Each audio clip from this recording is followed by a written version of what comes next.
오늘은 에베소서 4장 25절로 32절 말씀 가지고 하나님의 거룩한 영을 걱정케 말라라는 주제로 말씀을 나누겠습니다. 첫 번째 대지로 에베소 4장 25절로 27절 분노하여도 해가 지지 않도록 죄짓지 말라. 우리가 늘 인용하는 부분입니다. 분노하여도 죄짓지 말라. 그러면서 얘기를 합니다.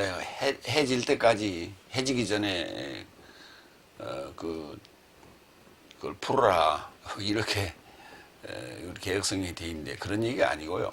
예. 첫 번째 25절.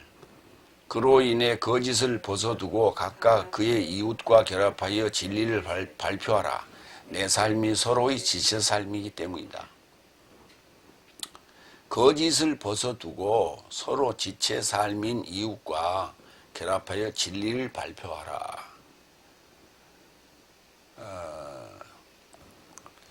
그러니까 진리를 나눠야 될 자들이 누구냐 하는 거예요. 이웃이라고 했는데 그 이웃이 지체 삶이기 때문에 그런 거예요. 그 지체 살끼리 이제 서로 진리를 발표하는데, 지체, 우리가 이제 거짓을, 선의의 거짓말이라는 말도 있고, 거짓을 발표하기도 합니다. 그런데, 지체 삶에게는 거짓이 있어서는 안 된다는 거예요.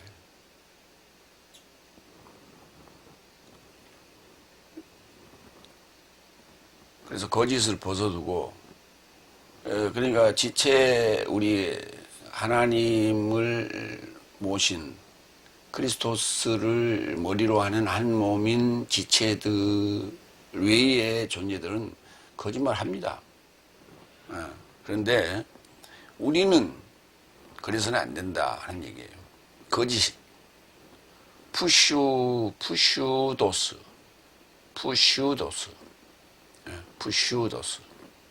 요한복음 8장 44절. 그 근거가 여기 있어요.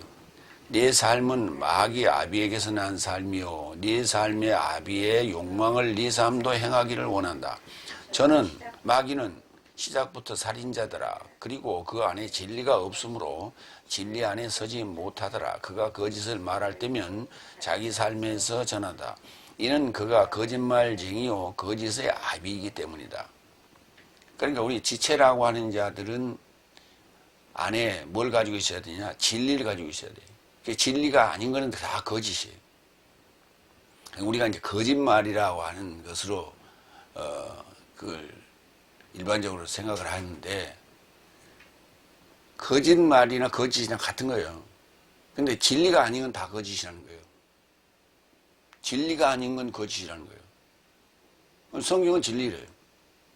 그럼 성경 내용의 말씀이 진리여야 돼요. 구원을 향한 진리여야 돼요. 네. 속죄를 향한 진리여야 돼요. 그 진리만을 얘기하라는 거예요. 그 외의 것들은 다 거짓이에요. 왜 거짓인가? 낡아지기 때문에 그런 거예요. 그러니까 낡아지지 않는 것은 그 진리라고 그러고, 낡아지는 것들은 거짓이라고 그래요. 과학이요. 과학이 수시로 번복이 됩니다. 예. 우리가 이제 전기를 이렇게 보내는 것을 전도체라고 그래요. 전기를 보내는 걸 전도체라고 그래요. 그리고 그 전기가 띄지 않는 거, 플라스틱이나 고무 이런 거는 비전도체라고 그래요. 그리고 전기를 띄었다가 안 띄었다가 하는 것을 반도체라고 그래요. 그런가 하면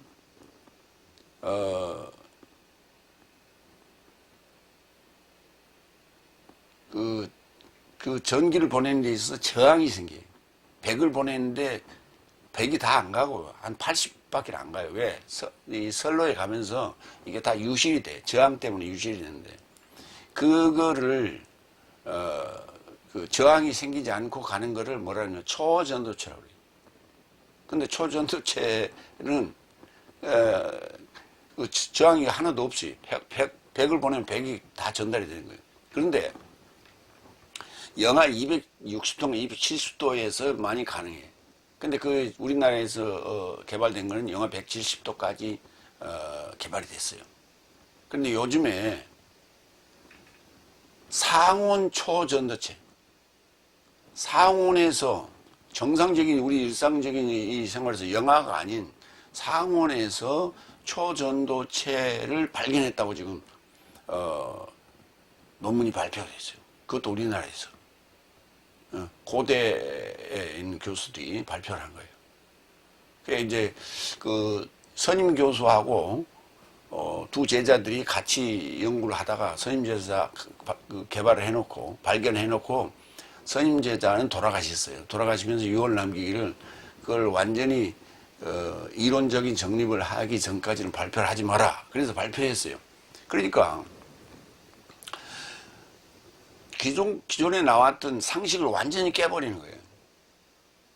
이렇게 지금 이 과학의 세계만이 뭔가 입증된 것이고 그것이 과학적이라는 말을 요새 뭐 자주 씁니다. 과학이라는 것은 자꾸 번복이 되는 거예요. 더 좋은 걸로 더 번복이 되는 거예요. 그러니까 낡아지는 거예요. 자꾸 옛날 것은 낡아지는 거예요. 270도, 영하 170도 이거 다 낡아지는 것들이에요. 그게 사실이라면. 만약에 그게 사실이라면 엄청난 산업의 변혁이 일어납니다. 전선도 필요 없고 이거 아주 지금 전력 생산된 것도 지금 남아 돌아가게 될 판이라. 이건 전 세계의 산업에 큰 대혁명, 대변혁이 일어날 판이라. 지금 증명하고 있어요. 그걸 가지고. 어쨌든 간에 뭐 이런 얘기 저런 얘기 다 별별 과학적인 얘기들이 많이 있어요. 그래서 이제 그 과학을 발표한 자들을 이제 공로를 통해서 노벨 뭐 과학상을 주고 의학상을 주기도 하고 문학상을 주기도 하고 그러잖아요. 이 모든 것들이 변한다는 거예요. 그래서 세상에 있는 모든 이론이나 모든 물질이나 모든 원리들은 다 변한다는 거예요. 시대를 따라서. 그래서 그것들은 진리가 아니에요. 변하니까. 진리라는 거는 천년 전에도 2000년 전에도 2000년 후에도 지금도 변함이 없어야 돼요. 그게 성경이에요. 하나님 말씀은 변함이 없어요. 시대를 초월하고 세대를 초월해서 모두에게 다 적용되는 거예요. 그러니까 아이고 세대 차이 나게 그 세대 차이 난다는 얘기는 벌써 그게 달라졌다는 얘기예요. 아이고 그 구닥다리 가지고 구닥다리라는 얘기는 벌써 달라졌다는 얘기, 새로운 학설이 나왔다는 얘기예요. 그래서 전혀 변하지 않는, 그러면 기존에 가지고 있는 교리, 변하지 않는 교리를 그걸 딱 고정해 놓고 그게 변하지 않는다고 그렇게 우겨야 될 겁니까? 시대에 맞지 않는 얘기가 너무 많고 현실에 맞지 않는 얘기가 너무 많아요. 교리에는. 그러니까 그런 식으로 그게 시대를 지나고 세대 차이가 난다면 그건 진리가 아닌 거예요. 우리가 지금 따져봐야 될 게 기독교의 교리를 따져봐야 될 게 그게 변하느냐 아니면 전 세대를 초월하고 시대를 초월해서 그것이 굳이 다 들어맞느냐라고 하는 것을 점검해야 돼요. 그게 만약에 안 맞는다면 그거는 비진리예요. 거짓이라고. 그러니까 진리가 아닌 게 비진리라고 그러는데 비진리를 거짓이라고 하는 거예요. 그게 마귀의 송환이에요. 그러니까 마귀 속에 있냐 하나님 속에 있냐에 따라서 그게 진리냐 비진리는 거짓 이렇게 보는 거예요. 지체사함과 이웃에 대해서 좀 보겠습니다. 로마서 12장 4절. 왜냐하면 내 삶이 한 몸 안에 많은 지체를 가진 것처럼 모든 지체사함도 동일한 기능을 가진 것은 아니다. 그렇죠. 그러니까 그 동일한 기능을 가지지 않는 손은 손 역할이 있고, 발은 발 역할이 있고, 눈은 눈 역할이 있고, 귀는 귀 역할이 있어요. 각자 역할이 다르다. 주어진 달란트가 다르고, 주어진 역할이 다 다르다. 그럼에도 그들이 공통적으로 가져야 될 게 뭐냐? 진리요. 진리는 가지고 있어야 돼. 내가 가진 은사, 내가 가진 달란트는 이것인데, 그것으로 가지고 사역을 하되, 구원의 진리는 동일해야 돼. 자기가 가진 은사가 그게 구원이다라고 말하면 그건 비진리예요. 그건 진리가 아닌 거예요. 구원의 진리는 똑같아야 돼, 누구나. 그런데 각자가 가지고 있는 은사와 사역은 다를 수 있다. 이런 얘기예요. 그래서 지체라는 단어는 멜로스, 이웃이라는 단어는 플레시온이라고 그래요. 예. 그러니까 그 지체 삶이 바로 그 이웃이다. 이렇게 보면 돼. 이웃이나 형제나 이웃이나 다 같은 말이에요. 같은 개념이에요. 로마서 12장 10절. 사랑은 이웃에게 악을 저지르지 않는다. 그런즉 사랑은 법의 채움이다. 아니요. 사랑은 법의 채움이다. 사랑은 이웃에게 악을 저지르지 않는데 그 이웃이 이제 좀 형제적인 개념하고는 좀 거리가 있죠. 그 이웃이 뭐냐? 넷째 날, 다섯째 날에 들어온 자들 이웃이에요. 그들에게 우리가 진리를 발표해야 되고, 그들에게 생명의 성령의 법이 채워지면 그게 바로 사랑이라는 거예요. 그게 사랑이에요. 그걸 주는 것이 사랑이에요. 그것이 은혜고. 갈라디아서 5장 14절. 왜냐하면 모든 법은 내 이웃을 내 자신같이 사랑하라 하신 말씀 안에 채워진다. 그러니까 법의 채움이라는 말이 무슨 말이야? 사랑을 채우는 거예요. 생명의 성령의 법을 채워가는 것이 바로 사랑이에요. 같은 말이에요. 같은 개념이에요. 그게 사랑이고 그게 법의 채움이에요. 그래서 지체 삶인 이웃에게 진리를 선포하라. 진리를 발표하라. 랄레오. 진리를 발표하라. 요한복음 8장 32절. 그리고 진리를 알 것이니 진리가 네 삶을 자유롭게 할 것이다. 그렇죠. 진리가 뭐냐면 나를 자유롭게 만드는 거예요. 진리가 나를 자유롭게 만드는 거예요. 어젯밤에 그 방송에 잠깐 보니까 동물원에 대해서 누군가 책을 썼더라고요. 그 책을 동물원 관계자들과 일반 뭐 배우들이 나레이션을 이렇게 하면서 동물들의 그 갇혀 있는 그 참 감목살이에 대한 생명을 가지고 있지만 그 살았다고 말할 수 없는 그런 삶이 동물은 삶이에요. 그러고 뭐 개체를 보호한다라는 그런 명목하에 또 이제 그 동물원의 개체를 거기서 뭐 번식하는 그런 일도 하기는 합니다. 그런 것도 나오더라고요. 그런다 하더라도 거기 갇혀 있는 야수의 맹수의 그 눈을 보면 생을 포기한 눈이에요. 완전히 생을 포기한 눈이고 사육사가 와서 이렇게 쓰다듬어 주고 이렇게 뭐 먹이를 주고 이렇게 하면 그때만이 뭔가 이렇게 살아있는 어떤 그 누군가를 만나는 그런 느낌을 갖고 그 외에는 아무 무기력한 삶이에요. 참 우리도 마찬가지로 죄와 사망의 법에 갇혀서 살고 있는데도 불구하고 그 안에서 그 갇혀 있다라고 하는 울타리, 갇혀 있다라는 그 담을 의식하지 못하고 있기 때문에 거기서 자유를 만끽하고 있다고 생각하는 거예요. 이게 착각이에요. 우리는 죄와 사망의 법에서 벗어나야 되는 거예요. 그래서 그 죄와 사망의 법 아래에 있는 자들에게 진리를 발표해서 그 사랑으로 그들을 채워서 생명의 성령의 법으로 우리가 일곱째 날을 살 수 있도록 해줘야 된다 하는 얘기를 지금 하고 있는 거예요. 마태복음 10장 20절. 왜냐하면 발표하는 이가 내 삶이 아니라 오히려 내 삶 안에서 발표하는 내 삶의 아버지의 영이다. 예. 그 발표한다라고 하는 것이 이게 랄레오라고 하는 것이 그냥 단순히 어떤 스피커.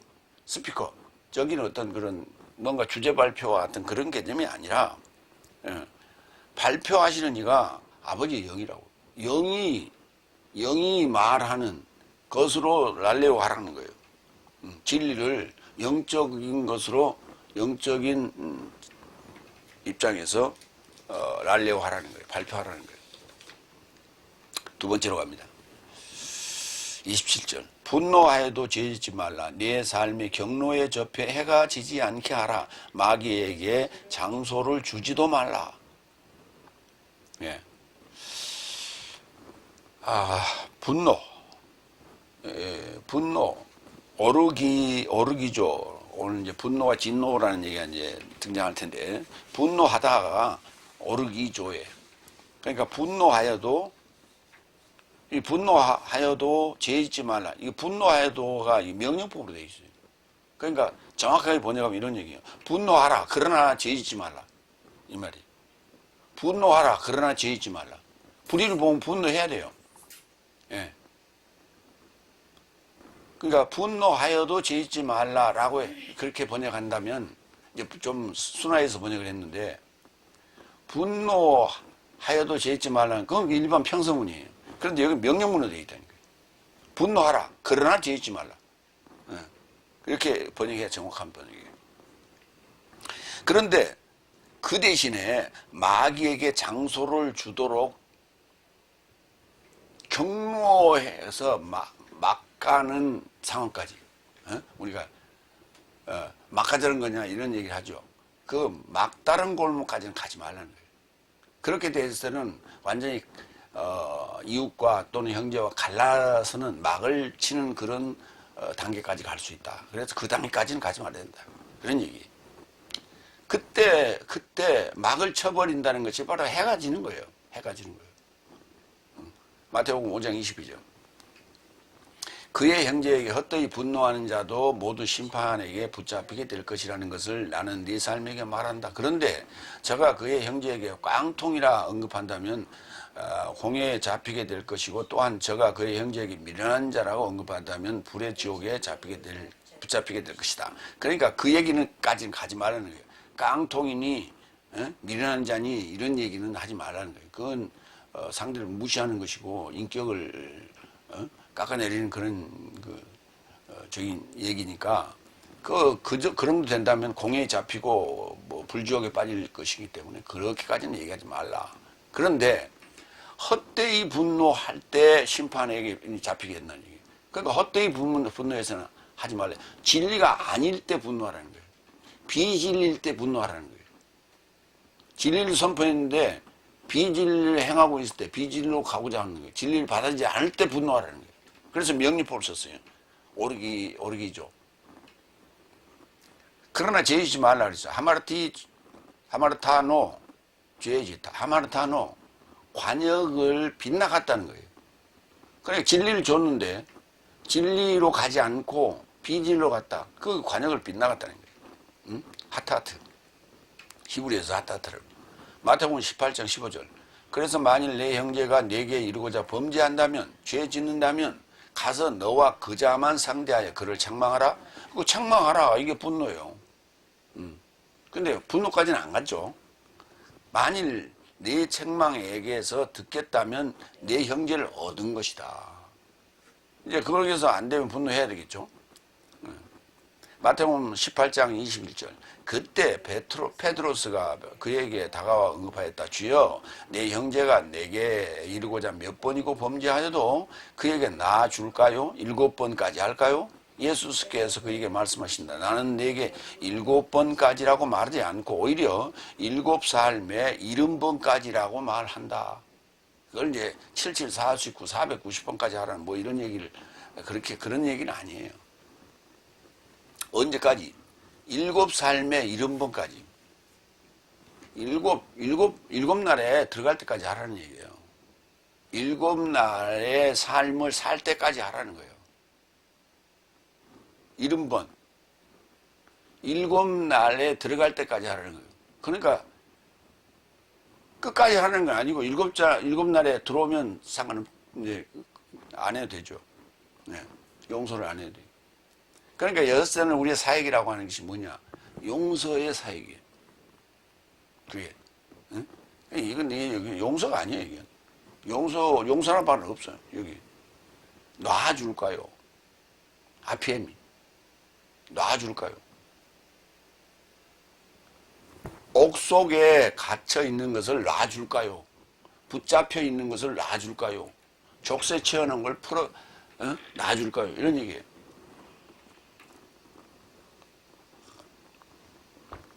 그러니까 엿새나 사익이라고 하는 것은 족쇄를 풀어주는 얘기예요. 옥 속에 갇힌 자의 족쇄를 풀어주는 것이.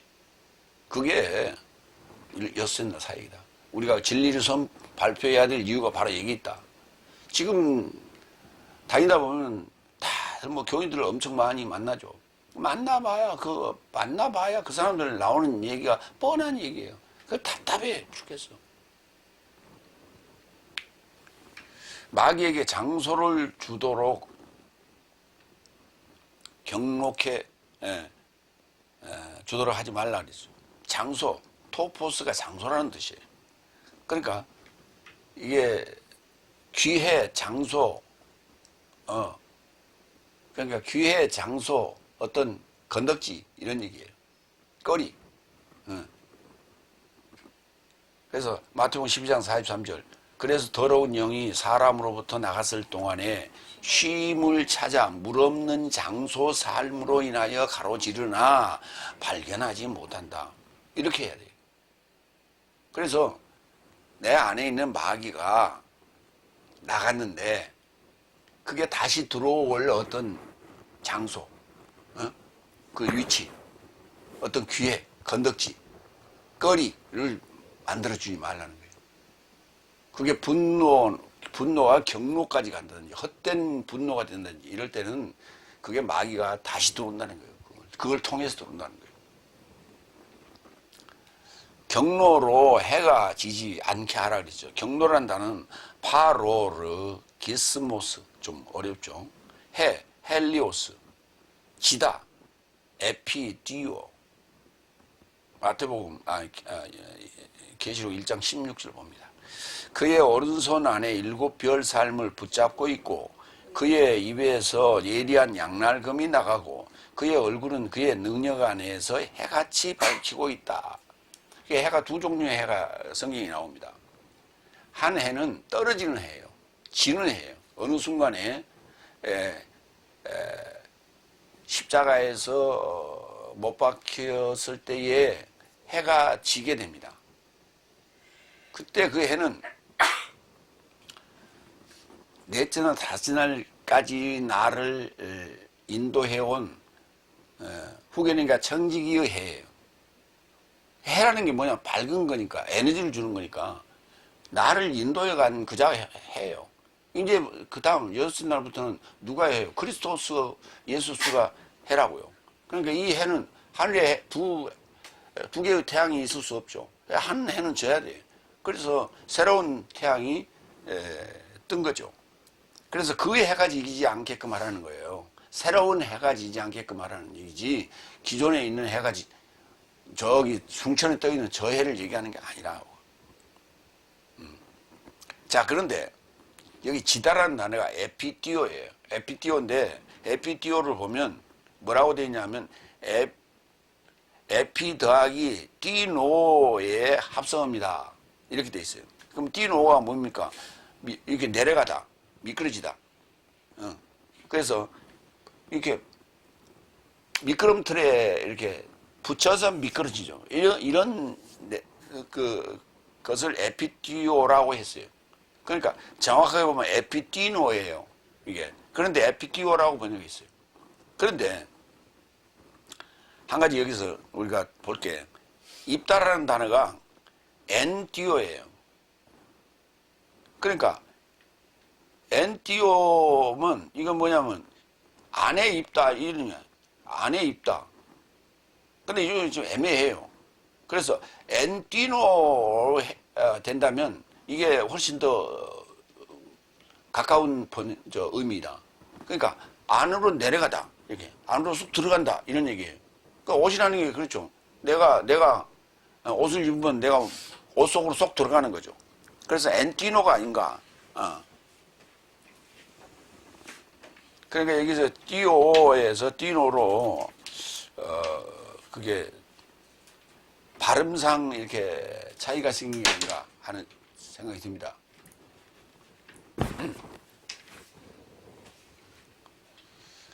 두 번째 대지로 갑니다. 그건 여러분이 한번 연구하고 참고해 볼 거고요. 두 번째 에베소 4장 28절 29절. 나눔을 위해 손살므로 선을 노력하여 더욱 수고하라. 이제 이제 처음에는 지침, 첫 번째 대지는 지침이고 두 번째 대지는 이제 삶으로 승화시키는 얘기죠. 세 번째 28절.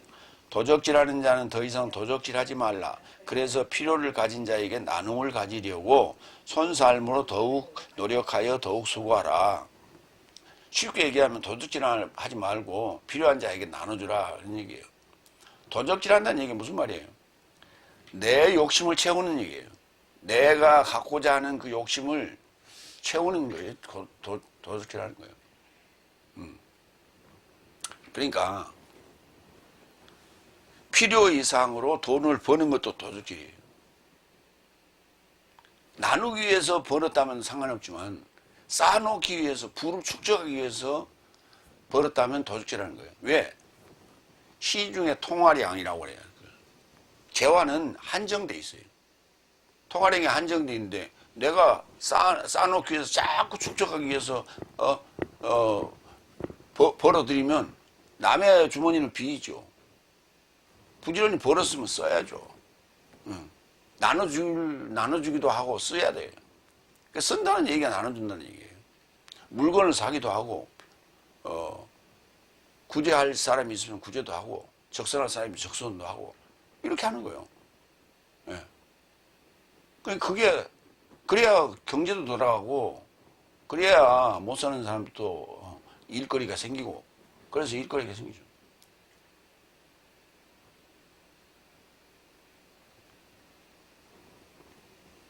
그러니까 부자들은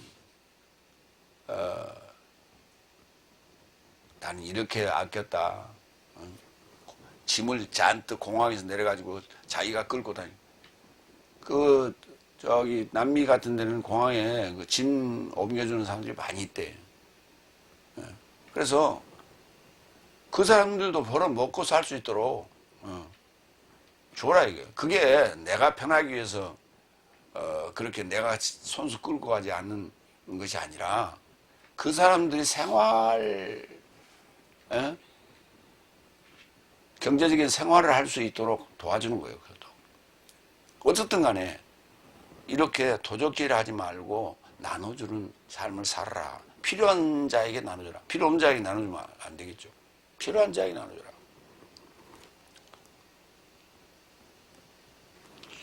요한복음 10장 10절. 클레프토 도적질하다. 도적은 도적질하고 희생시키고 멸망시키지 않을 거면 오지 않는다. 이게 도적질이 결과예요. 희생, 멸망, 희생시키고 멸망시키는 거예요. 도적질하는 거예요. 나는 저 삶이 생명을 갖게 하려고 넘치는 것을 갖게 하려고 왔다. 예수님도 오실 때 도적같이 오신다 그랬습니다. 근데 내가 가지고 있는 어느 부분은 희생시키고 멸망시켜야 돼요. 그게 뭐냐면 그래서 도적같이 오신다는 표현을 쓰는 거예요. 몰래 들어온다는 얘기 맞죠? 근데 그 도적이 그냥 몰래 들어와. 그냥 내 안에 예수님이 갑자기 몰래 쏙 들어온 그런 얘기가 아니라 어느 날 갑자기 그 날이 도적같이 나한테 도적이 나타나듯이 그 날이 아무도 모르게 나타난다는 그 종말의 날이 나타난다는 얘기가 아니라 희생시키고 멸망시키기 위해서 오시는 거예요. 예수님이 오실 때. 뭐를? 첫사람 아담이라고 하는 그 건물을 부셔뜨리고 희생시키고 십자가에 매달기 위해서 오시는 거예요. 그래야 새로운 건축물이 생기거든요. 그 히브리서에 나오는 첫 것을 폐하지 않으면 새 것이 세울 필요가 없다 하는 얘기예요. 그러니까 거기에 필요라는 단어가 들어가요. 여기도 마찬가지예요. 필요한 자에게 나눠주려고. 뭐, 그 전에 뭐예요? 도적질 하지 말라 그랬는데,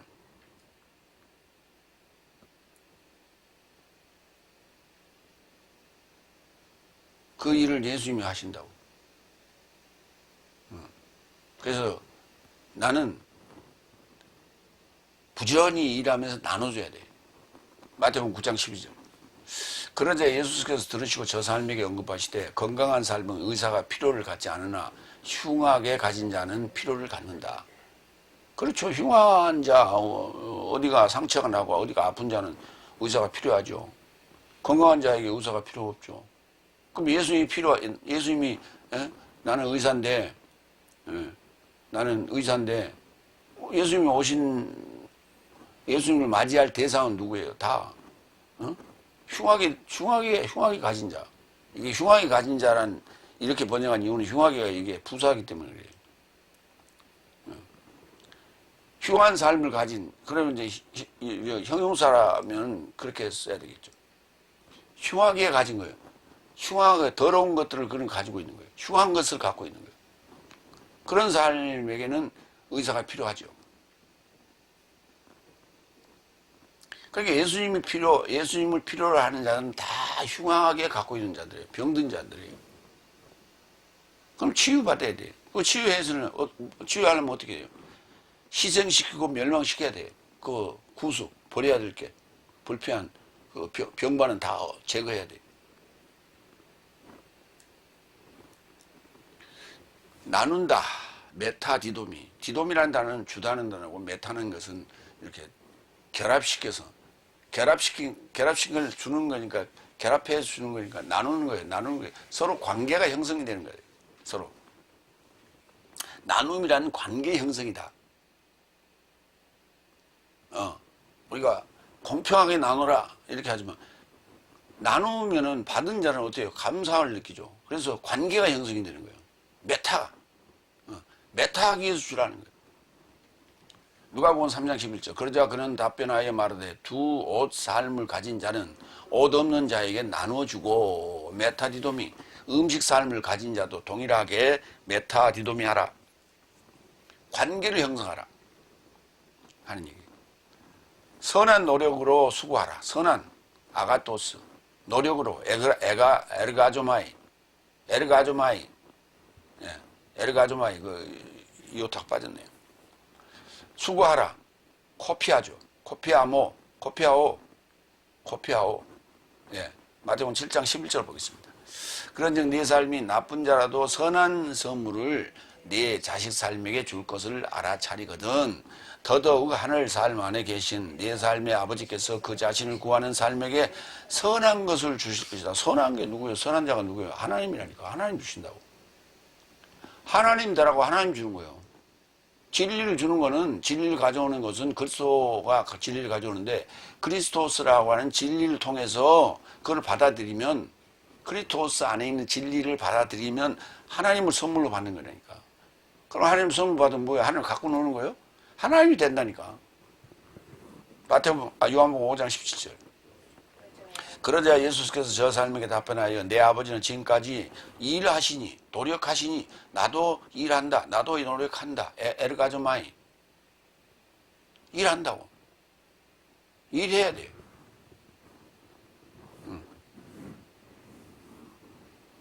주일날은 쉬어야 된다고. 안식일날은 쉬어야 된다고. 안식에 들어간 자면 쉬는 거지. 일곱째 날에 들어간 자는 쉬는데 무엇을 쉬느냐. 죄와 사망의 법을 지킬 이유가 없는 거예요. 죄와 사망의 법이라는 것을 지킬 이유가 없는 거예요. 그거 지키지 않는 거예요. 그래서 그거 안 하는 거예요. 그거하고 상관이, 그거 해방됐기 때문에, 그 법으로부터 해방됐기 때문에 그거 지키지 않는 거예요. 그걸 일하지 않는 거예요. 그러나 일곱째 날에 들어간 자는 생명의 성령의 법을 가졌으니까, 진리를 가졌으니까 그걸 가지고 일해야 돼. 예수님도 일하셨어요. 예수님이 안식일의 주인이라고. 주인이 일하는데 누가 뭐라고 그래? 종들이. 응? 안식일의 주인이 안식일 일하는데 종들이 뭐라고 그래? 주인님 오늘 안식일입니다. 쉬세요. 그렇게 얘기합니까? 야, 너 그만둬. 그럼 어떻게? 말이 안 되는 거예요. 그러니까 주인이, 우리가 일곱째 날에 들어갔다는 얘기는 안식일의 주인 됐다는 얘기예요. 안식일이고 안식일의 주인 됐다는 얘기예요. 그 자는 안식일에 안식하고 걸맞는 그 일을 한다고요. 죽은 자를 보면 살려야 돼요. 물에 빠진 자가 있으면 살려야 돼요. 응? 그게 안식일에 예수님이 하시는 일이라니까. 갈라디아서 4장 11절. 내가 내 삶에게 이루고자 수고한 것이 코피하오 헛되지 않을지 내 삶을 두려워한다. 자기의 노력이 들어갔기 때문에, 자기의 수고가 들어갔기 때문에, 자기의 눈물, 피땀이 들어가기 때문에, 애정이 들어가기 때문에 애정하는 거예요. 어? 어.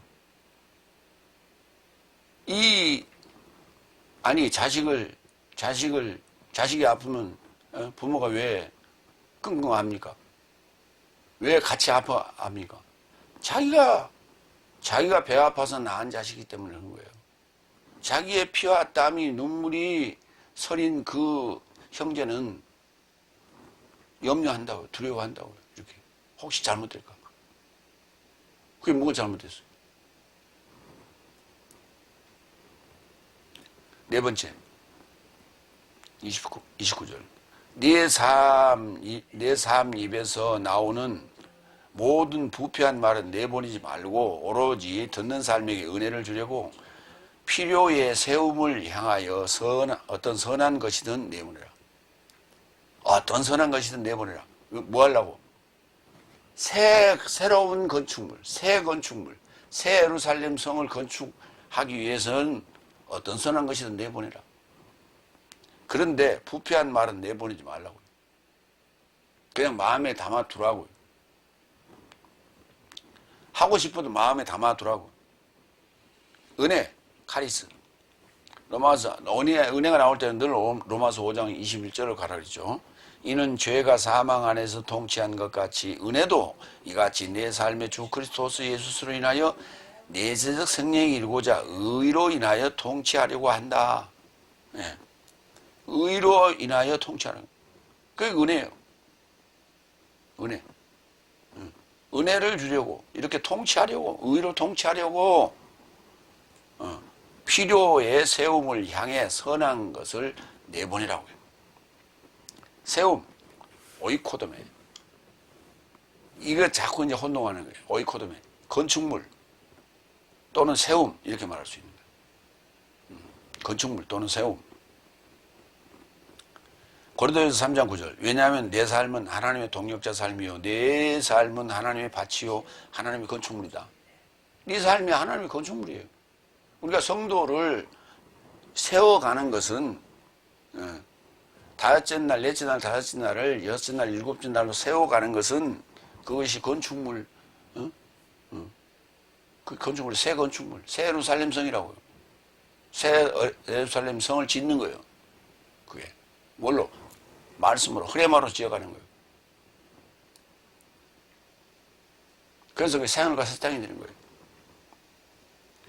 그래서 이제 왜냐하면 건축물이라고 하는 것은 이제 성전 구약부터 나오는 성막 성전 때문에 이 건축물이라는 오이코도메라는 단어를 헬라어로 지금 표현한 거예요.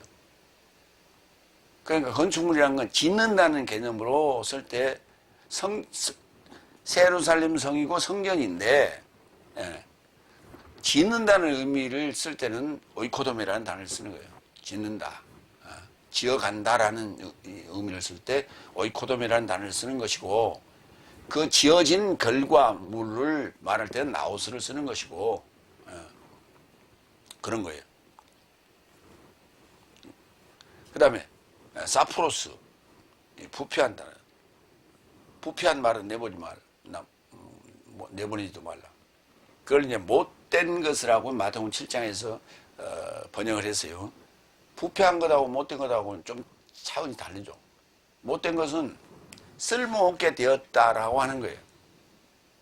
근데 부패한 것은 쓸모없게 되어서 버리기도 합니다. 그렇게 폐기물 처리장에 나오는데 어떤 이는 그걸 갖다가 고쳐 쓰기도 하고 그 부속을 다른데 전용해 쓰기도 하고 그래요. 그럼 그게 못된 것은 아니죠. 자기 본인에게는 못된 것이지만 누구에게는 그게 필요한 거예요. 그게. 그래서 그건 그 정도가 이제 못된 것이라고 우리가 말할 수 있는 건데, 부패한 것이라고 하는 것은 썩어버린 거예요. 그게 하기야 썩은, 부패한 게 이제 여러 가지가 있습니다만, 부패한 것을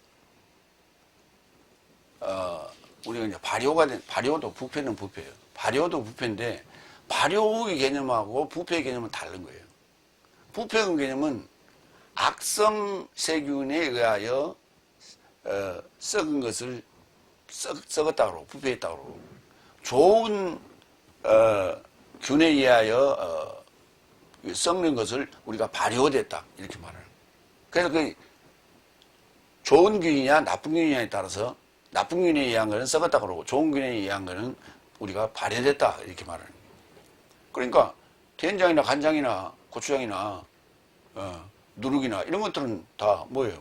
좋은 효모균에 의해서 그걸 그 효모균이라고 그래요. 그래서 발효됐다 이렇게 말하고, 그 다음에 음식이 상해서 버렸다, 뭐 식중독이 걸렸다, 이거는 썩었다, 부패했다 이렇게 말하는 거예요. 나쁜 균에 의해서 이건 부패된 거예요. 그래서 부패한다는 단어가 사프로스. 마태복음 7장 7절, 17절, 18절. 이와 같이 모든 선한 나무는 좋은 열매를 행하고 부패한 나무도 나쁜 열매를 행한다. 아니, 부패한 나무가 어떻게 나쁜 열매를? 다 썩어버린 나무가. 그게 실제 나무를 얘기하는 게 아니에요. 저기 밭에 있는, 들에 있는 실제 나무를 얘기하는 게 아니란 말이에요. 비유예요. 선한 나무는 18절. 선한 나무는 나쁜 열매를 행함이 불가능하고 부패한 나무도 좋은 열매를 행함이 불가능하죠. 당연히 그렇죠. 당연히 그런 거예요. 그래서 속성에 대한 얘기를 하고 있는 거예요. 그래서 선을 행하려면 부패한 것이 아니라 선한 나무여야 돼요. 그래야 좋은 열매를 맺어요. 좋다라는 말이 무지하게 좋은 거예요. 근데 우리는 너무 흔하게 써요.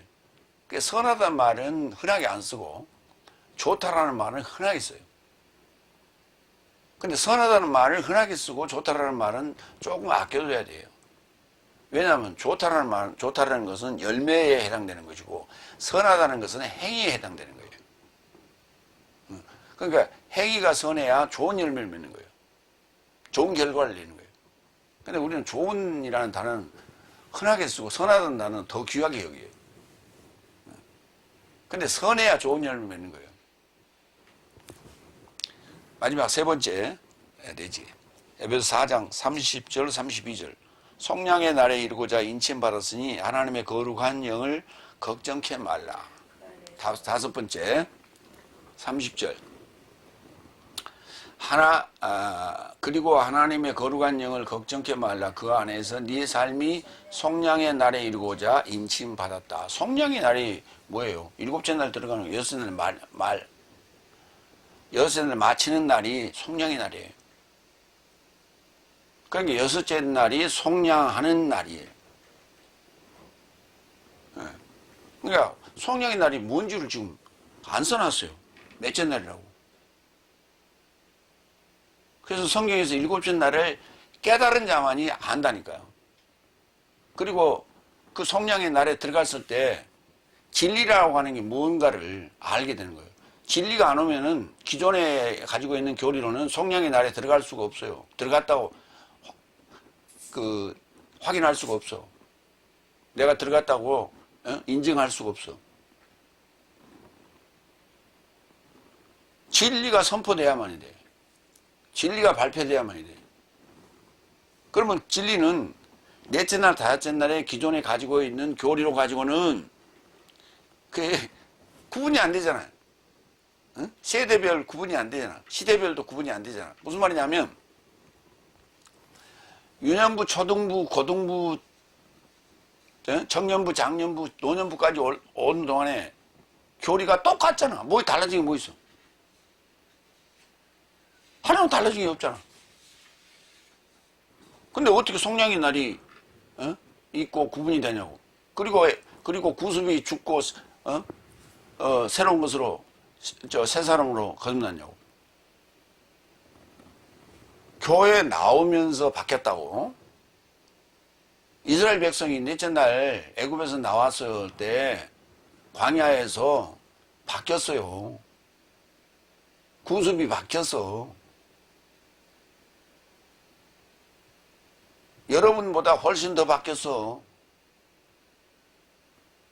그걸 내가 구습을 버리고 새 사람이 됐다고 얘기하지 마. 안 믿는 자도 그렇게 착한 사람 많아. 그 착하게 산다고 못되게 산 것에 비해서 상대적으로 착하게 된 거지. 원래 착한 사람 많다니까. 범죄하지도 않고 대다수 믿는 사람이든 안 믿는 사람이건 착하게 사는 사람 무지하게 많아. 근데 그렇게 산다고 해서 그게 내가 구속을 버리고 새로 태어났다, 새 사람이 됐다 이렇게 얘기하지 말라고. 그냥 별 차이가 없어. 그게 A라는 친구가 못되게 살아서 교회 나와서 그 다 술 담배 다 끊고 못된 행동 다 끊고 착하게 살고 있어. 그게 남자예요. 그래서 이제 선을 보러 갔는데 하필이면 안 믿는 자가 나타났어. 당신은 어떻게 살았어? 라고 물어보니까 나는 술 담배도 안 하고 춤도 한 번도 안 추고 고고장에도 한 번도 안 가고 그렇게 직장 생활하면서 부모님 잘 섬기고 이렇게 살았습니다. 착하게 살았습니다. 남한테 이런 한 장 손에도 끼치지 않고 잘 살았습니다. 하고 비교를 해보니까 누가 더 착하게 산 거예요?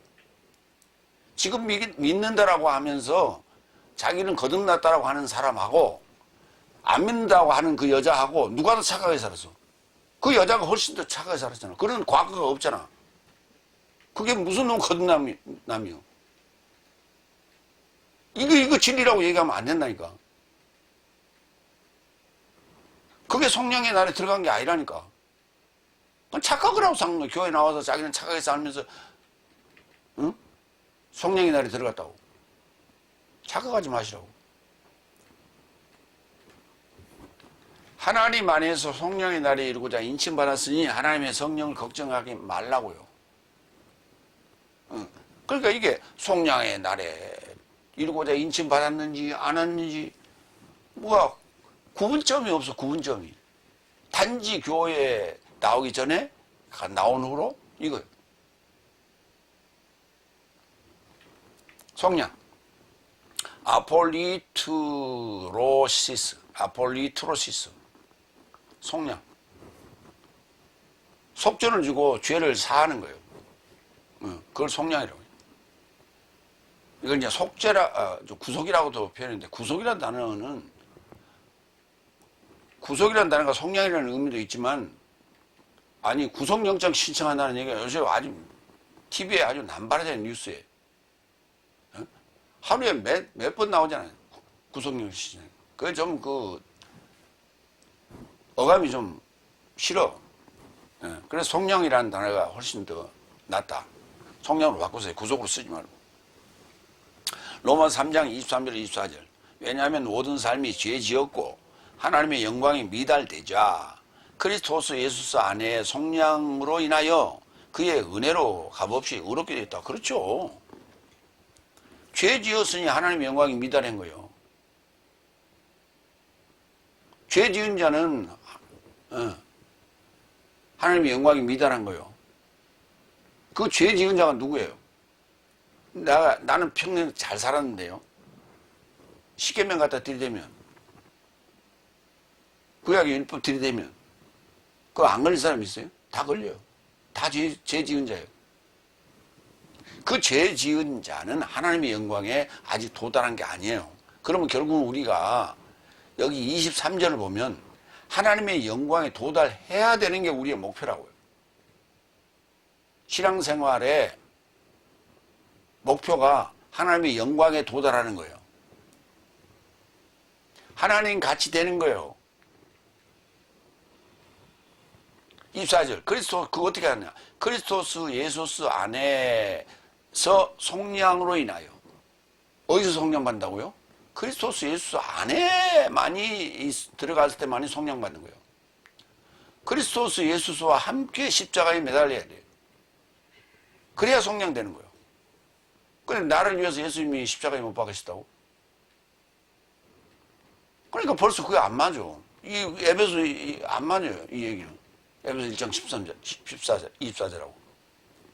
그리스도스 예수스 안에서만이 속량이 가능하다니까. 그걸로 인해서 그의 은혜로, 의의 통치함으로 내가 그리스도스 예수 안에 들어가서 그리스도스와 함께 십자가에 못 박혀 죽고 사는 것이 그 전부터가 인침과 동시에 나는 은혜로, 의로 통치받음으로 이렇게 된 거예요. 그래서 내세 성령에 들어가게 되는 거예요. 그래서 이게 기점이 분명하지 않다니까. 인침받았다는 단어가 스프라기죠. 에베소 1장 13절. 그리스도스 예수스 안에서 내 삶도 진리의 말씀을 듣고 내 삶의 구원의 복음을 듣고 그 안에서 네 삶도 믿어 거룩한 연통의 영으로 인침받았으니. 좀 어렵죠. 첫째, 진리의 말씀을 듣고 구원의 복음을 듣고. 이게 전제가 돼야 돼요. 그 다음에 믿어 거룩한 연통의 영으로 인침받아야 돼요. 듣고 믿고 거룩한 연통의 영으로 인침받아야 돼요. 근데 거룩한 연통의 영이 어디 있어? 내신을 닫았을 때 거룩한 연통의 영이 어디 있어? 뭐가 연결되는 소식이에요?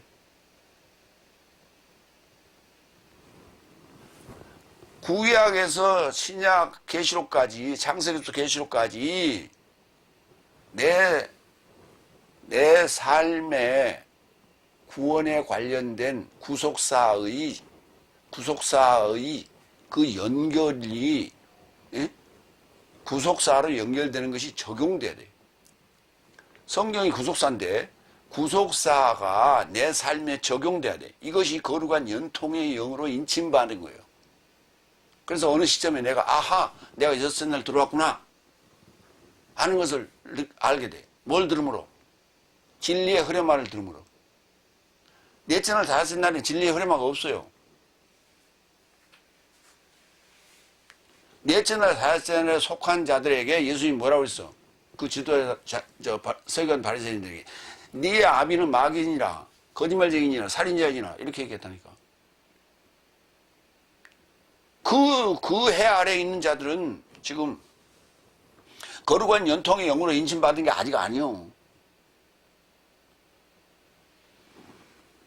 근데 이걸 갖다가 이 연통이라는 에판겔리아가 연통 이상하게 이렇게 번역하기가 좀 난해한 단어예요. 그러니까 이걸 갖다 약속이라고 번역해버렸어. 그래 얼버무려 버린 거예요. 약속은 어디서 했어? 언제부터 했어? 아브라함 때부터 했잖아.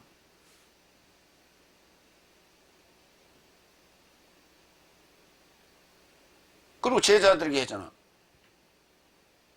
그러니까 우리에게 온 게 약속이다. 이렇게 번역을 해버린 거. 언약이라는 단어가 또 있다니까.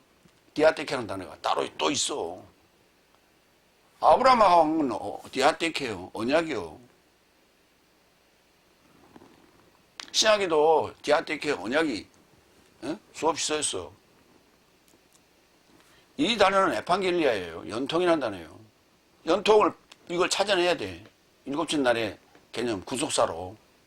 근데 지금 성경 푸는 거 보면 구속사가 없어. 창세기 1장에서 예수님 나오고, 예수님이 언제 나오는데 복음서에 나오죠. 그게 순차적으로 나오는 거예요. 그 순차적으로 나오는 게 역사고 구속사라니까. 근데 왜 창세기 1장 1절에 나오고 2절에 나오고 뭐 그러냐고, 예수님이. 그게 무슨 구속사예요? 그 예수님이 거기에 나타나는데 내가 예수님을 기다릴 필요가 뭐가 있어? 응? 아니, 뭐, 역사라는 게, 구속사라는 게 역사 아니요. 예수님이 온 때가 언제요? 어? 원년에 왔단 말이에요, 원년에. 단기가 끝나고 서기가 시작되는 원년에 오셨어요. 그럼 그로부터 2000년 전, 1500년 전, 몇천 년인데, 그게 그 얘기가 지금 역사로 올 때 창세기인데, 창세기에 왜 예수님이 나타나냐고. 그걸 뭐 성경풀이 한다고 풀어잡아요. 그러니까 구속사가 안 나오니까 그런 못된 썩어 빠진 행동을 하는 거예요. 근데 모르니까 그게 뭐 신기해서 그냥 듣고 있는 거예요. 신기해서. 막 신기하다고. 몰라서 그런 거예요. 알면 그거 신기한 거 하나도 없어. 진리를 알면 자유해. 그거 하나도 신기하지 않아. 뭐 숫자로 푼다고. 숫자로 풀었더니 예수님이 거기 나타나고 이스라엘 육각별이 나타나고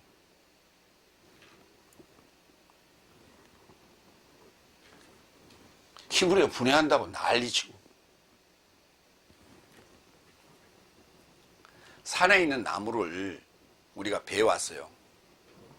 그러면 기둥으로 세울 제목이 있고 썩가리를 쓸 제목이 있고 그렇게 나무별로 부위별로 쓸 용도가 다른 거예요. 그게 그렇게 해서 성경이 만들어진 거예요.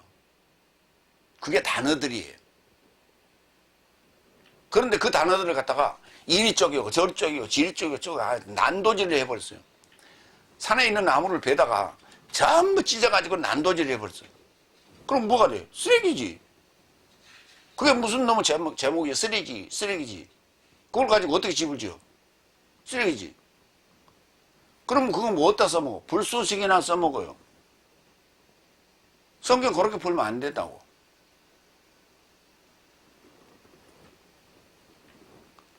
그럼 말은 뭐하러 해? 단어가 말인데.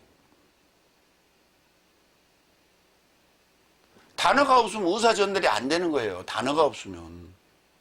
근데 찢어 발라가지고 무슨 놈 그걸 쓰레기를 가지고 무슨 성경이라고 풀고 잡아요. 벌써.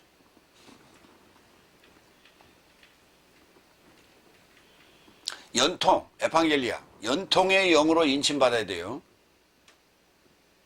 내가 인쳤다라고 하는 것이 정확하게 인식이 돼야 돼. 인침받았다는 게. 뭘로? 영으로. 성경 얘기는 영적인 얘기예요. 정확하게 7날에 내가 어디에 와 있다고 하는 것을 알아듣게끔 얘기해 줘야 되고 그것을 인식하게끔 얘기해 줘야 돼요. 기존에 지금 넷째 날, 다섯째 날은 절대 구분이 안 돼요. 그러니까 연통의 영이 아니에요. 그 다음에 하나님의 거룩한 영이 좀 보자고요. 영이 뭐인가? 요한일서 5장 7절. 이는 하늘 안에서 증언하는 새 삶이니 아버지와 말씀과 성령이요 이 새 삶이 또한 하나요. 하늘 안에서 증언하는 삶이라니까. 하늘 안에서 증언하는 삶이 영이요, 성령이요.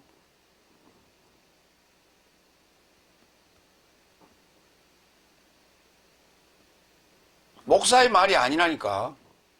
흐레마야 돼. 에판겔리아야 돼.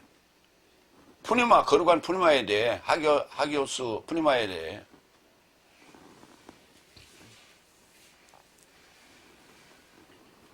그리고 이 거룩한 하나님의 영을 걱정케 말라. 리페오. 고린도후서 6장 10절.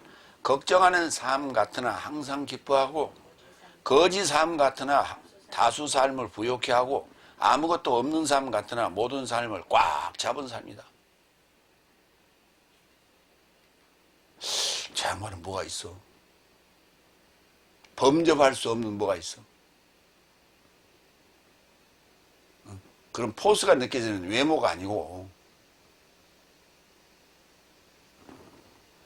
겉은 거지 같고 겉은 보잘것없고 겉은 맨날 걱정하면 사는 사람 같은데 걱정하는 애 하나도 없고 부유하고 모든 것이 꽉 잡혀 있다니까.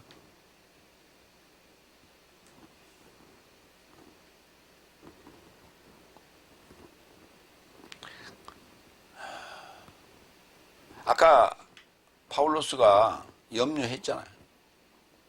우려한다. 그런 얘기 했다. 사역자는 그래요. 그렇게 살아요. 그래, 늘 스트레스 받아. 그렇지만 다 어리기 때문에 그런 거예요. 어리기 때문에 염려하고, 그렇게 보살피고 그러는 거예요. 걱정하고. 그러나 성장하면 하나님의 거룩한 영을 걱정케 말라. 이건 이제 하나님께 모든 것을 맡기라 하는 베드로전서 얘기와 같죠. 6번째 31절. 네 삶은 모든 쓴맛과 분노와 진노와 외침과 모독은 모든 악과 함께 제거받아라. 자, 이게 구습이 나왔었죠. 구습을 버리라 하는 얘기가 앞에 나왔었어요. 자, 구습을 버리라고 했는데 왜 또 뭐가 남았길래 또 버리라고 그러냐? 이건 버리라가 아니라 제거받아라 그랬어요. 구습은 벗어두라 그랬어요. 지난주에 우리 얘기했죠. 구습을 벗어두고 그랬죠. 구습은 자기 스스로 벗는 거예요. 능동태요. 그런데 여기 언급하는 거는 제거받아라. 수동태예요. 그러면 쓴맛, 분노, 진노, 외침, 모독, 악 이런 것들은 우리 몸 안에, 우리 뇌 안에, 우리 정신 안에 뿌리 깊게 이렇게 박혀 있는 거예요. 뿌리 깊게 박혀 있는 거예요. 그래서 은연중에 튀어나오는 거예요. 예. 그래서 그거는 뿌리 깊은 나무들이에요. 이거. 그러니까 구습을 벗어던지는 건 지상에 있는 나무를 베는 것과 같은 개념이에요. 그런데 여기 지금 쓴맛, 분노, 진노, 외침, 모독, 악 이런 것들은 뿌리예요. 뿌리에 해당되는 거니까 뿌리까지 캐서 버려야 돼요. 안 그러면 뿌리에서 또 싹이 또 나. 구습이라는 싹이 또 난다고. 그러니까 그거 제거하라는 얘기예요. 쓴맛, 피크리야. 히브리서 12장 15절. 네 삶은 누가 하나님의 은혜로부터 부족하지 아니한지, 누가 쓴 뿌리가 돋아나서 괴로워하지 아니한지, 또한 이로 인하여 많은 삶이 더럽게 되지 아니한지. 그게 누가 쓴 뿌리가 돋아나서 할 때 이게 뿌리라는 단어가 같이 쓴다니까요. 그 다음 분노. 분노는 디모스, 진노는 오르게. 아까 오르가 아주 많이 했던가? 분노해도 오르기조 앞에 오르기조가 나왔는데 오르기조 이게 분노해도가 아니라 진노해도로 바뀌어야 돼요. 자꾸 헷갈리는데 분노와 진노 여기 봅시다. 분노는 디모스, 열받는 거예요. 진노는 오르게. 그러니까 여기 27절에 분노하여도 죄짓지 말라 아니라 분노가 아니라 진노로 바꿔야 돼요. 로마서 2장 7절로 8절. 참으로 선한 행위의 인내를 좇아 영광과 존귀와 썩지 아니함을 찾는 삶에게는 내색 생명을 떼어주실 것이다. 그렇죠? 선한 행위하고 인내하고 그래서 영광과 존귀와 썩지 아니함을 찾는 삶에게는 그렇죠. 새롭게 됐다는 거예요. 새 사람이 됐다는 거예요. 그렇게 구습을 버리고 여기 지금 쓴 뿌리 깊은 것도 다 뽑아내고 그렇게 새 사람이 됐다. 그렇게 새 사람에게는 내세적 생명을 떼어주실 것이다. 아포디도미. 그러나 당쟁에서 실로 불의로 설득되어 진리로 납득되지 않은 삶에게는 분노와 진노가 주어질 것이다. 응? 불의로 당쟁에서, 당쟁이란 말은 무슨 말이에요? 당쟁. 서로 옥신각신 하는 거죠. 서로 당을 지어가지고 당쟁하는 거예요. 혼자서 결정하는 게 아니라는 거예요. 당쟁. 서로 당을 나누고, 서로, 자기의 의견을 제출하고, 반박하고, 그렇게 했다는 얘기예요. 그렇게 당쟁을 통해서 불의로 설득돼요. 그 당쟁에는 옳고 그름 그러니까 의와 불의가 둘이 싸웠는데, 불의로 설득되어 가지고 진리를 납득하지 않는 삶에게. 그러니까 불의가 설득을 해버리니까 진리가 납득이 안 되는 거예요. 아무리 진리를 선포해도 납득을 받아들이지 않아. 무엇 때문에? 당쟁 때문에 그런 거예요. 뭔 당쟁? 지금 내가 소속되어 있는 대한예수교 장로회 아무개,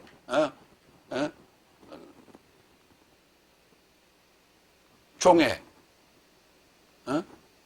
대한감리회, 하나님의 종회, 이런데, 성결교회. 이게 당쟁 아니에요. 그것 때문에. 교파 때문에, 쉽게 얘기해서. 교파로 인해서 교파에 설득이 돼 있어. 근데 그게 뭐예요? 불의로 설득되어 있는 거예요. 그래서 진리가 들어가질 않아요. 그들에게는 분노와 진노가 주어질 것이다. 디모스와 오르게가 주어진다고.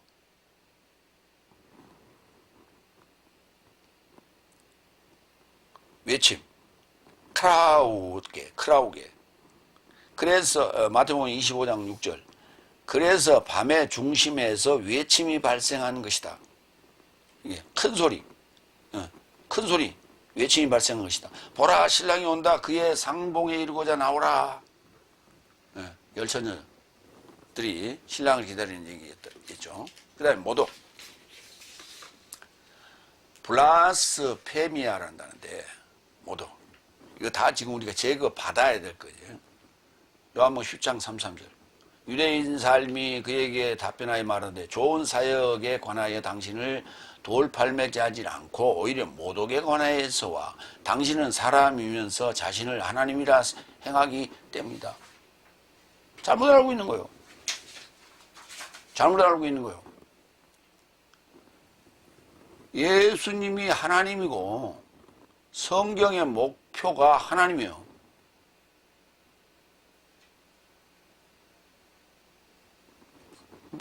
그렇게 얘기하니까 못 믿겠다고요? 요한복음 1장 1절. 지금 여기 요한복음 보는 거예요.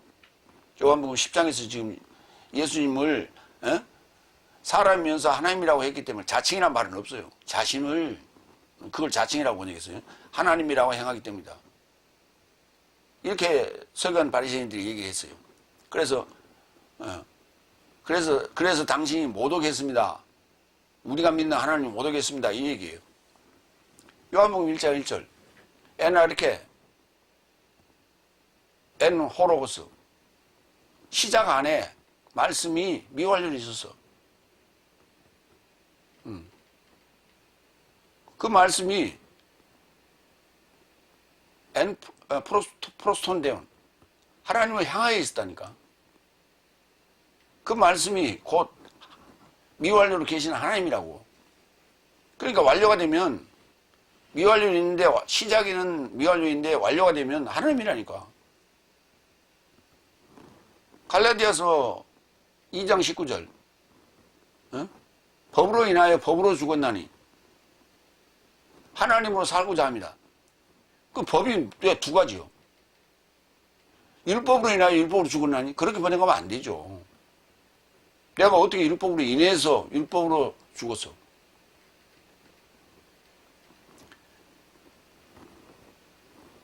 아니, 형법이 있다고 칩시다. 형법으로 인해서 형법으로 사형받았어요. 말이 안 되지. 살인으로 인하여 형법으로 내가 사형받았지. 그래야 맞지. 그럼 살인이 뭐예요? 그게 바로 죄의 법이라니까. 그 앞에 죄라는 단어와 사망이라는 단어가 빠졌어요.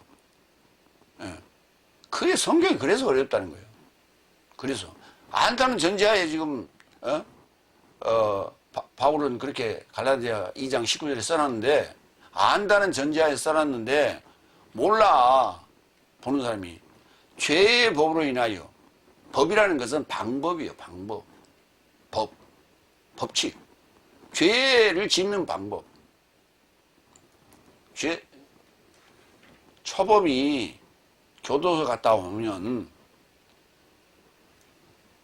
범죄하는 방법이 진보한다니까, 발전한다니까. 왜? 교도소 들어가서 교화돼서 나오는 것이 아니라 주변 사람들, 그 범죄자들에게 배웠고 나와요. 야, 너 뭐하다 잡혀왔어? 야, 이만희면서 뭐 도둑질하다 잡혔습니다. 어떻게 했는데? 이렇게 했습니다. 야, 이 자식아, 그렇게 하는 게 잡히지. 이렇게 해야지. 배우고 나오는 거예요. 이렇게 해야지. 그러니까 저쪽에서 따는. 아니, 그렇게 하지 말고 이렇게 해. 방법을 2가지, 3가지, 4가지 업그레이드 해가지고 나오는 거예요. 죄를 짓는 방법, 범죄하는 방법을. 그래갖고 나와서 또 범죄했어. 또 잡혔어.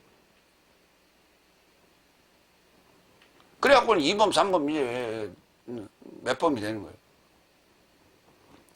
죄를 짓는 방법, 그게 죄법이에요. 그래서 사망의 법이 그를 정지하는 거예요. 그래서 너는 사형! 그랬단 말이에요.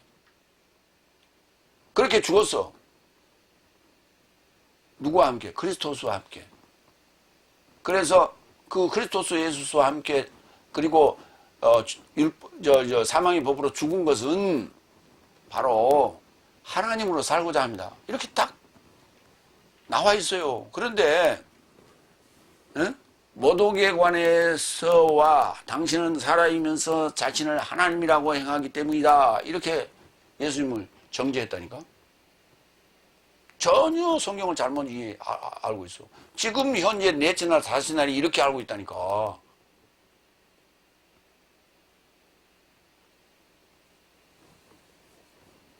그러면서 이렇게 얘기해요. 저기 새로운 이단이 하나 나와서 막 그냥 날로 뿡하고 번창해 가거든. 그래야 사회에 문제가 되니까 저기 또 새로운 하나님이 하나 나타났군. 그리스도가 하나 또 나타났군. 자기하고 틀리다고 그렇게 얘기하는 거야. 검토해 봐야 돼. 옳은지 틀린지, 성경적인 거 아닌지. 지금까지 나타난 것들은 거의 성경적인 게 아니에요. 이단들은 맞아요. 근데 그들에게 그렇게 얘기하는 건 맞는데, 근본적으로 깔려있는 그 성경의 핵심은 아니라니까. 잘못됐다니까. 카키야. 뱉어내야 돼. 카키야. 고린도전서 14장 20절. 형제 삶아 감정 삶에는 훈육아가 되지 말고 오로지 악에는 미숙아가 되라. 그러나 감정 삶에는 완전한 삶이 되어라. 악에는 미숙해야 돼요. 미숙아는 뭔 일을 하면 다 들통이 나죠. 다 보이죠. 그러니까 안 하죠.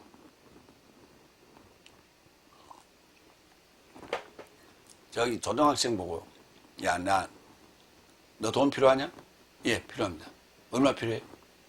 예, 10,000원이 필요합니다. 그래, 나 그러면 20,000원 줄 테니까 저 가게 들어가서 뭐 좀 훔쳐고 나와. 그러니까 20,000원이 이제 필요하니까 20,000원, 자기가 필요한 게 10,000원인데, 10,000원 더 준다니까 이 아이가, 예, 알겠습니다 하고 이제 들어갔어. 편의점으로 들어갔어. 그래갖고 훔쳐고 나오는데, 훔쳐갖고 그냥 계산대 통과 안 하고 바로 나왔다고. 그때 삑삑삑삑 잡혔어. 왜? 미수해. 아직 수달이 안 됐어. 훔쳐본 적이 없어. 근데 돈 20,000원이 욕심나서 훔치러 들어갔던 거예요. 그럼 미수가요. 걸리게 돼 있어. 그렇게 악에는 미수가가 되라 하는 얘기야. 그러나 감정 삶에는 완전한 삶이 되라. 자기 감정을 컨트롤하는 데는 완전한 삶이 되라. 여기 이제 이와 같은 그 뿌리 깊은 그 속성들을 제거하라고 그랬는데, 그 제거하다는 단어가 아이로예요. 그 아이로가 뭐냐면 뽑는 거예요. 뽑는 거.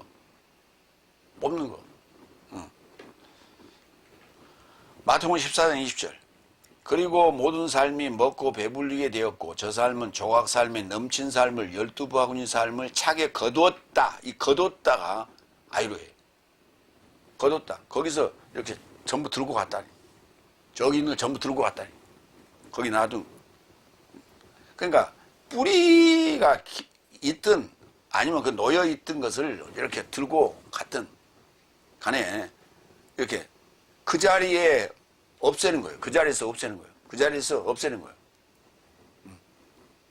그거를 아이로라. 아이로라는 단어가 참 어려운 단어인데 영어로 얘기하자면 주로 테이크 정도 돼요. 테이크. 우리 뭐 저기 커피 같은 거 테이크아웃 한다고 그러잖아요. 그 자리에서 가지고 가는 거예요. 그 테이크아웃.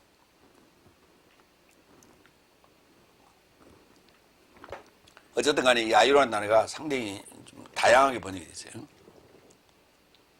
그렇게 제거받아야 돼요. 7번째 32절. 그래서 하나님께서도 그리스도스 안에서 네 자신 삶에게 은혜를 베푸신 것 같이 서로 삶에게 이루고자 친절한 삶, 좋은 심정 삶, 자신 삶에게 은혜 베푸는 삶이 발생하라. 예. 좋게 하라는 얘기예요. 선을 베푸라는 얘기예요. 친절한 삶, 크레스토스. 서로 삶에게 친절한 삶. 마태복음 11장 3절. 왜냐하면 나의 멍에는 나의 저울은 친절하고 나의 짐은 가볍다. 나의 멍에는 쉽고 아니요. 나의 멍에는 친절하고. 멍에 저울 같이 매는 거예요. 같이 매는 거예요. 이거 친절해야 돼요. 억압적으로 하면 안 된다니까. 주입식으로 집어넣으면 안 되는 거예요. 친절해야 돼요. 묻고 답하고 친절해야 돼요. 궁금하면 물어봐야 돼요. 언제든지 물어봐야 돼요. 지금 교회에서는 일방적인 주입식 교육이에요. 설교도, 강의도, 부흥회도, 그 다음에 구역예배도 다 뭐요? 주입식 교육이에요. 그냥 믿어. 나 몰라. 우리 목사님 그랬어. 그냥 믿어. 주입식 교육이에요. 궁금한 거 있어도 설명해 주지 않아요. 그러면 안 돼. 친절해야 돼요. 좋은 심정. 유스 플랑크노스. 유스 플랑크노스. 스플랑크니조마이. 스플랑크노스가 심정이거든요. 이 앞에 유라는 접수가 붙었어요. 그래서 좋은 심정. 베드로전서 3장 8절 9절. 그래서 결론은 모든 삶이 같은 감정 삶이요, 공동 의식 삶이요, 형제 우애 삶이요, 좋은 심정 삶이요, 사랑스러운 감정 삶이다. 악 대신 악을, 욕 대신 욕을 보답하지 말고 이에 반해 축복하라. 이것에 이루고자 네 삶이 초청받은 것을 알고 있으니 이는 복을 상속받고자 합니다. 이래야 이 세상 얘기도 뭐 다를 게 없어요. 그래야 복을 받고 살아요. 남에게 해코지하면 말년이 괴로워. 그리고 자손들이 복을 못 받아. 이거는 불변의 진리예요. 모든 믿거나 안 믿거나 다 통하는 진리예요. 그래서 모든 종교가 덕을 쌓으라 그래요. 선을 쌓아라, 덕을 쌓아라. 그렇게 얘기합니다. 그러니까 심정이 좋아야 돼. 심정이 좋아야 돼. 기쁨을 보면 같이 기뻐하고 슬픔을 보면 같이 눈물을 흘릴 수 있어야 돼. 아픈 걸 보면 같이 아파해야 돼. 이게 좋은 심정이에요. 그러니까 가룟 유다가 높은 데 떨어져서 배가 터져서 창자가 터져서 죽었다고 그러는데 창자가 터져 죽은 게 아니라 스프랑크노스가 터져 죽었어요. 복창 터져서 죽는다는 얘기예요. 그 얘기가. 왜? 그가 이제 늦게 잘못을 회개하고 가서 물리자. 은전 30년 가지고 다시 물리자. 그랬더니 야 이미 차 떠났어. 하니까 어떻게 할 방법이 없으니까, 더 이상 방법이 없으니까 속이 터져 죽은 거예요. 심장마비로 뒤진 거예요. 그러니까 복을 받을 행동을 해라는 얘기예요. 자신 삶에게 은혜 베푸는 삶을 발생하라. 이 발생하다는 단어가 이 기노마인데, 되라라는 단어가 참 우리나라 말로는 되라 그랬는데, 되라 이게 참 약해. 발생하라예요. 기노마이가 발생하라. 응? 왜 우리 수족관에 들어가면 기포가 뽁뽁뽁뽁 이렇게 나오는 거 있죠. 그 산소 발생기예요. 산소 발생기. 산소를 발생하라. 이거예요. 근데 그걸 산소가 되라. 좀 약하잖아. 그런 얘기예요. 그러니까 보자고요. 사도행전 2장 6절. 이 소리가 발생하자 군중이 어울려 와서 혼돈하였으니, 이렇게 번역이 맞죠. 이 소리가 나자 이렇게 번역이 났다고. 되자 군중이 이 소리가 되자 그게 좀 이상하잖아요. 이 소리가 발생하자 이래야 어울리잖아. 군중이 어울려 와서 혼돈하였으니 이는 각자가 자기의 통용어로 저 삶이 말하는 것을 듣더라. 12제자가 나와서 방언으로 얘기를 했다 이 말이에요. 그랬더니 군중이 그게 이제 소리가 발생했어요. 군중이 어울려 와서 혼돈하였으니 뭐 정신없네 뭔 소리요 하다가 이는 각자가 자기 통용어로 자기 나라 말 자기 쓰는 언어, 이들이 디아스포라들이요 다 뿌리가 유대인들이라고. 그런데 각자 흩어져 살았다고. 디아스포라 생활을 했단 말이에요. 그냥 각자 흩어져 살았으니까 각 흩어져 있는 지방의 그 언어를 사용했다고. 그 언어가 통용어예요. 그 나라 그 말로 막 이 방언이 나오니까 우리나라 언어네 이렇게 듣더라는 거예요. 이렇게 듣더라는 거예요. 그래서 이와 같이 친절하고 좋은 심정으로 은혜를 베풀라. 은혜를 베풀라. 그냥 그 말을 할 때 그냥 좋은 말을 하라는 얘기가 아니라 은혜 베풀라. 내색 성령이 이루고자 의로 통치하라고요. 의로 통치하라고. 양육하라고 제대로. 그런 얘기입니다. 자, 오늘 하나님의 거룩한 영을 걱정케 말라라고 얘기했어요. 마무리합니다. 진노하여도 해가 지지 않도록 죄짓지 말고 마귀에게 장소를 주지 말라. 필요한 곳에 나눔을 위해 손은 삶으로 선한 노력하여 수고하고 속량의 날에 이르고자 인침받았으니 하나님의 거룩한 영을 걱정케 말라. 하나님께서 은혜 베푸신 것 같이 서로 자신에게 은혜를 베풀라 하는 말씀으로 결론 내리겠습니다. 아멘. 기도하겠습니다.